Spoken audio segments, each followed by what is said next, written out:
Do you know why some hotels refuse to rent out certain rooms, no matter how booked they are? There's always a reason, and it's never just about maintenance. Have you ever heard crying in the middle of the night when no one else was around? This is the chilling true story of a young couple traveling through Nevada who stopped at a roadside hotel just outside Las Vegas. They thought it would be a quick night's rest, but what they experienced in room 207 would follow them for years and leave them with one rule they never break. Never ignore a crying voice at midnight. In the dry desert stretch between Reno and Las Vegas, motels are scattered like forgotten shells on a beach, dusty, quiet, and cheap. James and Liv, a couple in their late 20s, were on a road trip getaway. Exhausted from a long drive, they pulled into a 2-star hotel off I-95. The neon sign read, Silver Creek in vacancy. It was supposed to be just one night. They were given room 207, located at the end of the second floor. No one said anything odd about the room, but locals would later tell them they should have known better. At first, everything felt normal. Tired and sunburnt, James took a shower while Liv scrolled through her phone on the bed.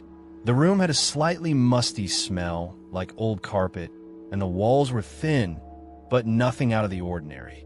It was around midnight when they both heard it. A faint whimpering sound, like a girl crying. Liv muted her phone. James turned off the TV.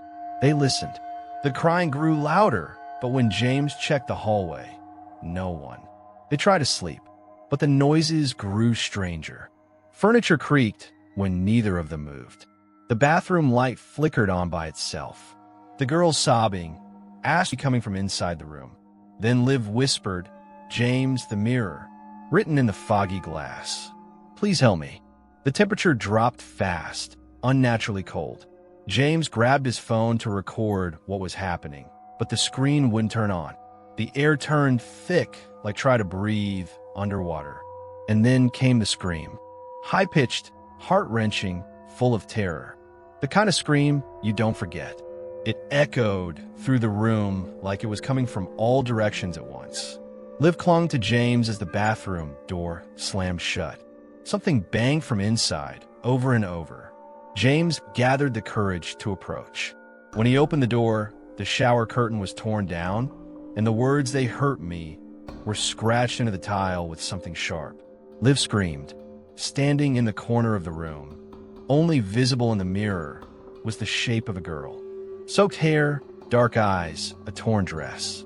When James turned around, nothing, only the reflection, but her mouth moved. Just 3 words. Room 207. They ran.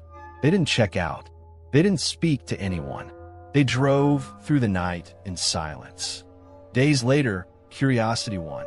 Liv searched the hotel name online. The result?